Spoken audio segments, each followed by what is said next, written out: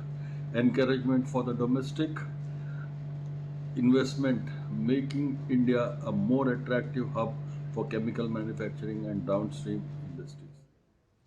भाजपा अध्यक्ष जेपी नड्डा ने जीएसटी सुधारों का स्वागत किया है। उन्होंने कहा है कि आज प्रधानमंत्री नरेंद्र मोदी और वित्त मंत्री निर्मला सीतारमण का देश आभार व्यक्त कर रहा है। आज से कुछ साल पहले तक हमारे देश में कोई ऐसी व्यवस्था की कल्पना भी नहीं कर सकता था। इसमें आम लोगों के जीवन की चीजें बहुत सस्ती हो जाएंगी। प्रधानमंत्री नरेंद्र मोदी ने घोषणा की थी कि दिवाली से पहले एक बहुत बड़ा तोहफा आने वाला है।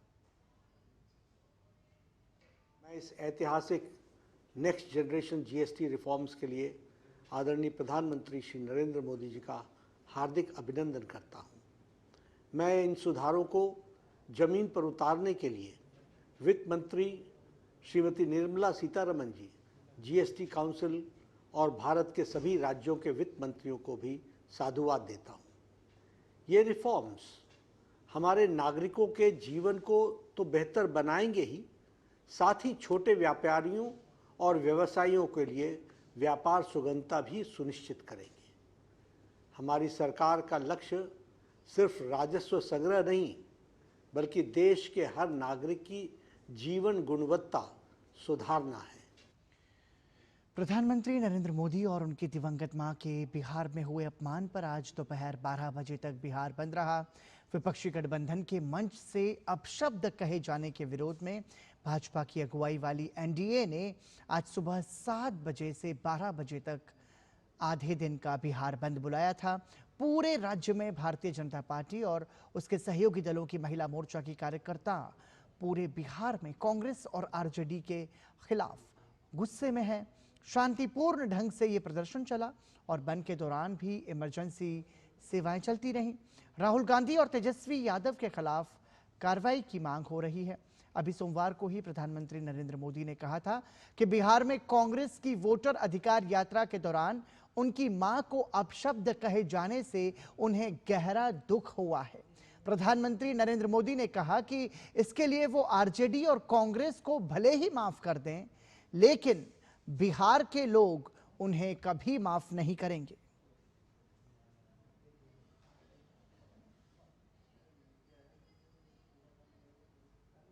ये बिहार में अलग अलग जगहों पर जो विरोध प्रदर्शन हुआ उसकी तस्वीरें आप देख रहे हैं। गया, दानापुर, वैशाली, पटना, मोतिहारी, पूर्णिया। भाजपा के कार्यकर्ताओं ने विरोध प्रदर्शन किया। भारी बारिश के कारण बाढ़ से जूझ रहे पंजाब के कई जिलों का आज केंद्रीय कृषि मंत्री शिवराज सिंह चौहान ने दौरा किया। केंद्रीय कृषि मंत्री पंजाब के गुरदासपुर के स्थित डेरा बाबा नानक के गांव धर्मकोट पहुंचे और बाढ़ पीड़ित किसानों से मुलाकात की। केंद्रीय मंत्री ने बाढ़ के हालात और फसलों के नुकसान को लेकर चिंता जताई। उन्होंने पंजाब के किसानों को आश्वस्त किया कि इस मुश्किल घड़ी में केंद्र सरकार उनके साथ खड़ी है। किसानों से मुलाकात के दौरान केंद्रीय मंत्री ने उन्हें हर संभव सहायता का भरोसा दिया। इस दौरान उनके साथ भाजपा नेता तरुण चुग, सांसद रवनीत सिंह बिट्टू और सुनील कुमार जाखड़ भी मौजूद रहे। इससे पहले आज ही उन्होंने अमृतसर जिले में बाढ़ प्रभावित इलाकों का भी दौरा किया था।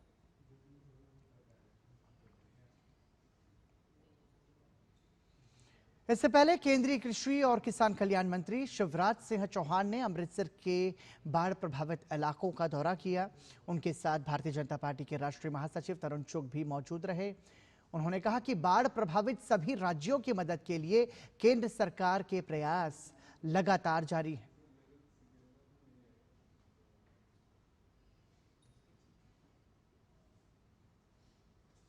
शिक्षा मंत्रालय भारत सरकार द्वारा जारी की गई राष्ट्रीय संस्थागत रैंकिंग फ्रेमवर्क 2025 में इस वर्ष भी देश के प्रतिष्ठित संस्थानों ने उत्कृष्ट प्रदर्शन किया है। इस रैंकिंग के जरिए भारत के विश्वविद्यालयों, महाविद्यालयों और अन्य उच्च शिक्षण संस्थानों को विभिन्न श्रेणियों में मूल्यांकित किया गया है।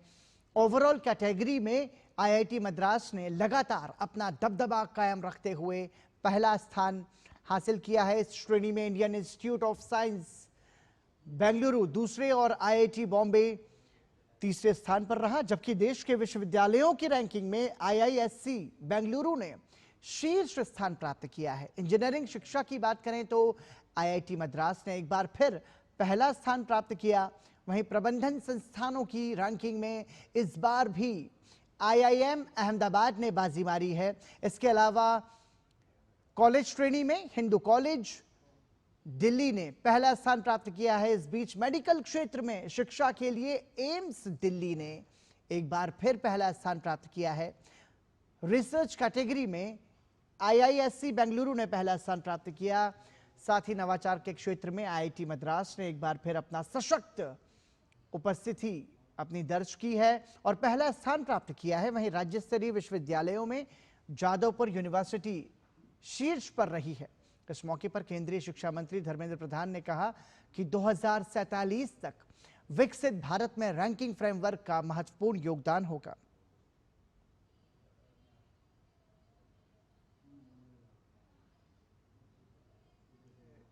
एनआईआरएफ की रैंकिंग में पार्टिसिपेट किए, मैं उन सबको शुभेच्छा देता हूं और जिनको आज उस रैंकिंग प्रोसेस में रिकॉग्निशन मिली उनको भी हम आज बधाई देते हैं उनकी इस सफल प्रयास के लिए।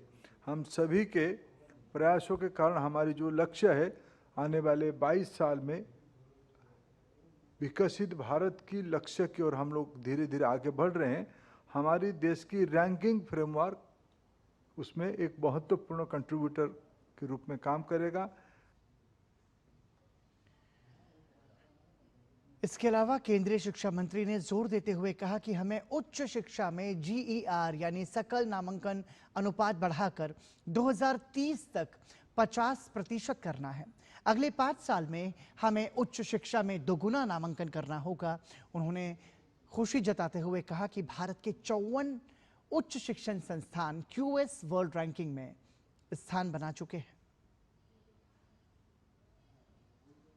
एजुकेशन में 2014-15 में लगभग 3.5 करोड़ से कम स्टूडेंट थे, जो बढ़ के आज लगभग 4.5 करोड़ हो गए हैं और इसकी लक्ष्य आने वाले 2030 तक हमारी जीईआर 50% हो। अगर हम 50% को एब्सोल्यूट नंबर में कन्वर्ट करते हैं, जो आज 4.45 या 46 करोड़ हो रहा है, ये लगभग 9 करोड़ होगा। भारत की आईआईटी आज दुनिया में ब्रांड बनी है। इसके लिए जब हम अभी देखते हैं कि हमारी क्यूएस रैंकिंग में 2014 में हम 500 की कैटेगरी में हमने अभी जो फॉरेन यूनिवर्सिटी को अनुमति दिया, हमने 500 कैटेगरी क्यूएस 500 कैटेगरी को बेंचमार्क बनाई है। एक अहम फैसले के तहत कुकी जो परिषद ने राष्ट्रीय राजमार्ग 2 को आम यात्रियों और आवश्यक वस्तुओं की निर्बाध आवाजाही के लिए खोलने का ऐलान किया है कि निर्णय नई दिल्ली में केंद्रीय गृह मंत्रालय और केजेडसी प्रतिनिधियों के बीच हुई बैठक के बाद लिया गया। परिषद ने आश्वासन दिया है कि वो राजमार्ग पर शांति बनाए रखने के लिए सुरक्षा बलों के साथ सहयोग करेगी।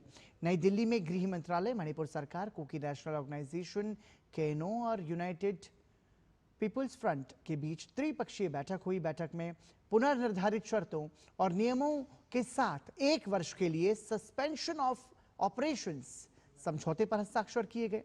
समझौते में मणिपुर की भौगोलिक अखंडता और राज्य में स्थायी शांति हेतु वार्ता आधारित समाधान की आवश्यकता दोहराई गई। संशोधित प्रावधानों के तहत केनो और यूपीएफ ने 7 निर्दिष्ट शिविरों को संवेदनशील इलाके से हटाने, शिविरों की संख्या कम करने और हथियारों को निकटतम सीआरपीएफ या बीएसएफ शिविरों में स्थानांतरित करने पर सहमति जताई है। सुरक्षा बल कैडर्स का कड़ा सत्यापन करेंगे ताकि किसी विदेशी नागरिक को सूची से बाहर किया जा सके। समझौते के पालन की निगरानी संयुक्त मॉनिटरिंग समूह करेगा। किसी भी उल्लंघन पर सख्त कार्रवाई की जाएगी और आवश्यकता पड़ने पर समझौते की समीक्षा भी की जाएगी।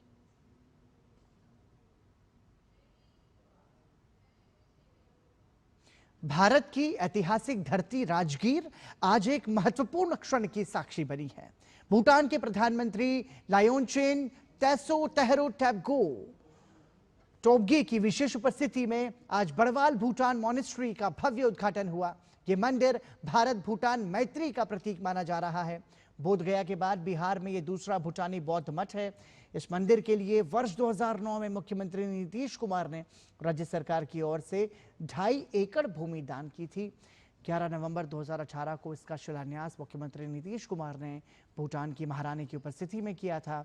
लगभग 70 फीट ऊंचे इस मंदिर में भगवान बुद्ध की 10 फीट ऊंची प्रतिमा स्थापित की गई है। बौद्ध धर्म के संस्थापकों में प्रमुख पद्मसंभव रिनपोछे और जबद्रुंग संदूम की प्रतिमाएं भी हैं। सभी प्रतिमाएं मिट्टी, रुई और विशेष रसायनों से तैयार की गई हैं, जिन पर प्राकृतिक रंगों और लेप का इस्तेमाल किया गया है। मंदिर के चारों कोनों पर 4 संरक्षक राजाओं की प्रतिमाएं हैं, जो बुद्ध के प्रारंभिक अनुयायी थे।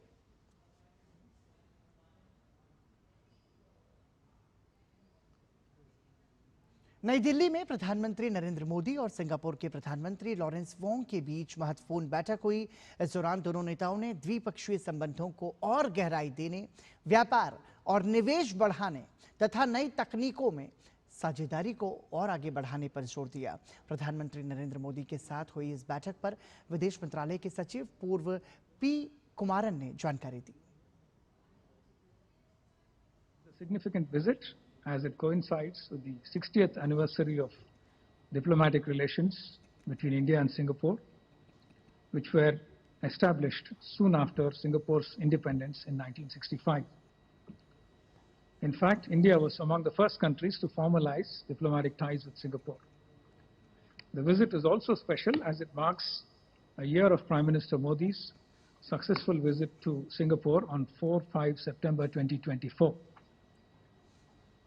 Prime Minister Wong is accompanied by his spouse, Mrs. Wong, and a high-level delegation comprising 3 ministers and senior officials. On his arrival in Delhi, Prime Minister Wong visited Rajghat, where he paid his respects to Mahatma Gandhi.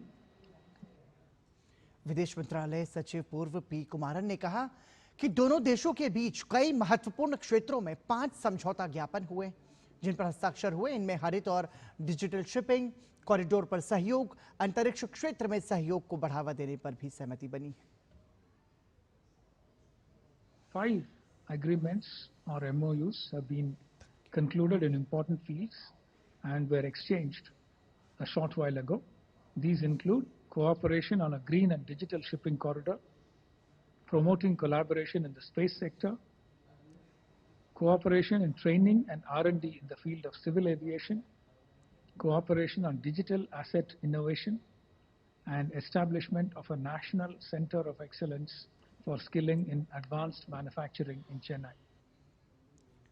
दोनों नेताओं ने व्यापक रणनीतिक साझेदारी के लिए एक road map अपनाया, जो दोनों देशों के द्विपक्षीय संबंधों की मजबूती को दिखाता है। साथ ही ये विकास को नई दिशा और गति प्रदान करता है। ये रोड मैप आर्थिक सहयोग, कौशल विकास और सुरक्षा सहयोग और सांस्कृतिक आदान प्रदान सहित 8 प्राथमिकताओं वाले क्षेत्रों में द्विपक्षीय जुड़ाव को और सुविधाजनक बनाने पर सहमति भी बनी है।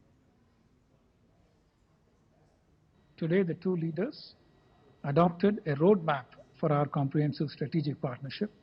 The roadmap truly reflects the range and depth of our bilateral cooperation and provides direction and momentum to it.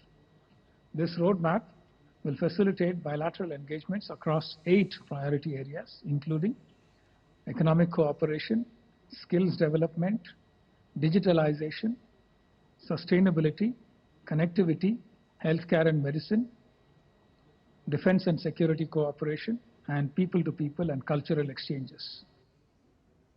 P Kumaran ने बताया कि दोनों प्रधानमंत्रियों ने द्विपक्षीय व्यापार में निरंतर विस्तार की सराहना की है, जो 2004-05 में लगभग 6.7 बिलियन डॉलर से बढ़कर 2024-25 में लगभग 35 बिलियन डॉलर हो गया है। वो इस बात पर भी सहमत हुए कि दोनों पक्षों को भारत सिंगापुर CECA और आसियान भारत व्यापार और वस्तु समझौते की अगली समीक्षा पर काम करना चाहिए। प्रधानमंत्रियों ने भारत और सिंगापुर के बीच बढ़ते निवेश प्रवाह की भी सराहना की और इसे और बढ़ाने की क्षमता का उल्लेख किया। Prime Ministers appreciated the sustained expansion in bilateral trade, which has grown from about $6.7 billion in 2004-05 to nearly $35 billion in 2024-25. They agreed that the two sides should work on the next review of the India-Singapore CECA and the ASEAN-India Trade and Goods Agreement, ITIGA. The Prime Ministers also appreciated the growing investment flows between India and Singapore and noted the potential to increase these further. यहाँ रुक रहे हैं एक break के लिए, तुरंत लौट रहे हैं।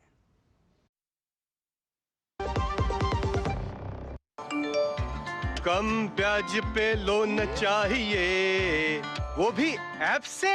वाह! फंसा! अनजान ऐप से बचें। RBI कहता है जानकार बनिए, सतर्क रहिए। पता है, I was a bright student. कुछ करना चाहती थी, कुछ बनना चाहती थी। आप अपना खुद का स्टार्ट कीजिए ना, खुद का बिजनेस। पर उसमें पैसे तो बहुत लगेंगे ना। Zero investment. Zero investment? हाँ, I'm doing it. मैं एक principal madam. She's my client. मैं LIC एजेंट हूँ। LIC एजेंट बनो, अब बड़ा सोचो। हमारी वेबसाइट पर जाएं या अपनी नजदीकी LIC शाखा से संपर्क करें। ब्रेक के बाद एक बार फिर आपका स्वागत। आप देख रहे हैं समाचार। देश की राजधानी दिल्ली में सरस आजीविका मेला आपके स्वागत के लिए तैयार है। यहाँ हर राज्य की झलक तो दिखेगी ही, साथ ही पारंपरिक खाने की खुशबू, लोकगीत, नृत्य, सब कुछ एक ही जगह पर मिलेगा। ये मेला भारत की संस्कृति और ग्रामीण इलाकों में बने सामानों का अनुभव भी कराएगा। दरअसल सरस आजीविका मेला ग्रामीण कारीगरों, स्वरोजगार केंद्रों, महिला स्वयं सहायता समूहों को अपना हुनर और उत्पाद प्रदर्शित करने का मंच देता है। यह पहल भारत सरकार के ग्रामीण विकास मंत्रालय के अंतर्गत,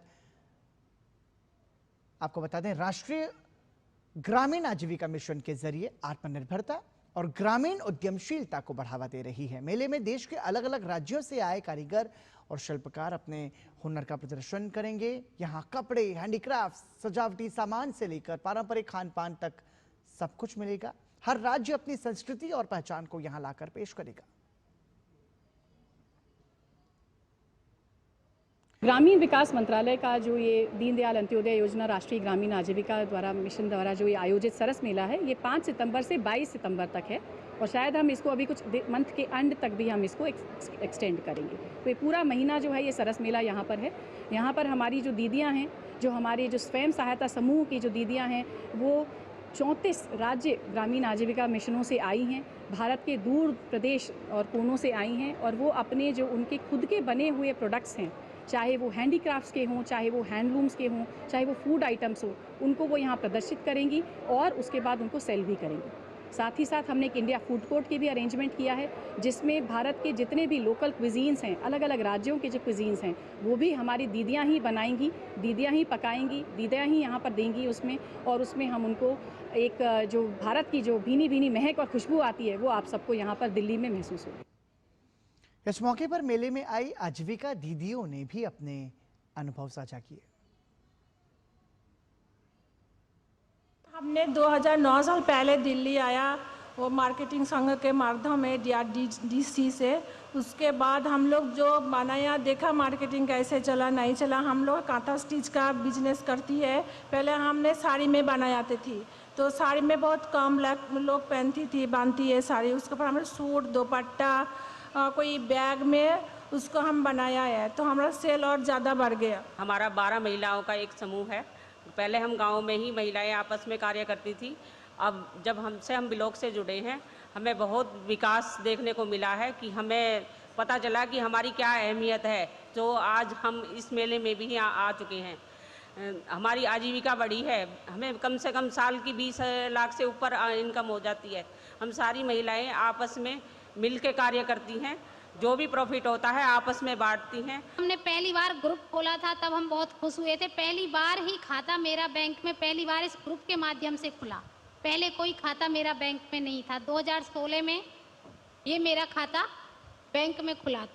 2016 के बाद जब धीरे धीरे हम अपने पैसों से लेन देन करने लगे तो उसके बाद सरकार ने हमें 10,000 की RF की सहायता राशि प्रदान की। उस राशि से हमने अपना लेन देन किया आपस में और उस पे हमने 1% का ब्याज रखा। उस ब्याज से हमने अपना लेना देना आगे और बढ़ाया और उससे हमारी राशि बढ़ती गई। हमारा राष्ट्रीय ग्रामीण आजीविका मिशन से जुड़कर आर्थिक और मानसिक दोनों तरह से ही विकास हुआ है।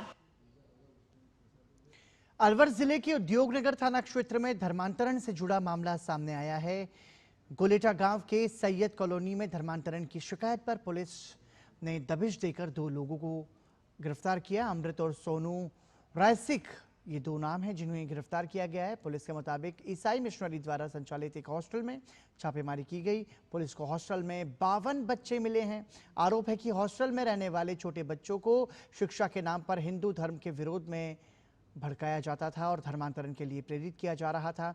हॉस्टल में रहने वाले छोटे बच्चों ने पुलिस को बताया कि उन्हें ईसाई धर्म के बारे में बताया जाता है।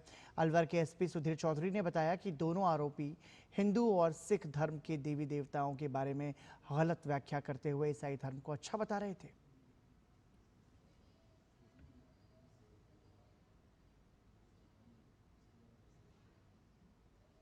इनका जो मॉडस ऑपरेंडी है, ये कम एज के बच्चों को, जो गरीब समाज के, गरीब SC ST के और जो गरीब तबके के बच्चे हैं, उनको अपने पास हॉस्टल में रखते थे। लगभग 50 के आसपास बच्चे उस हॉस्टल में थे।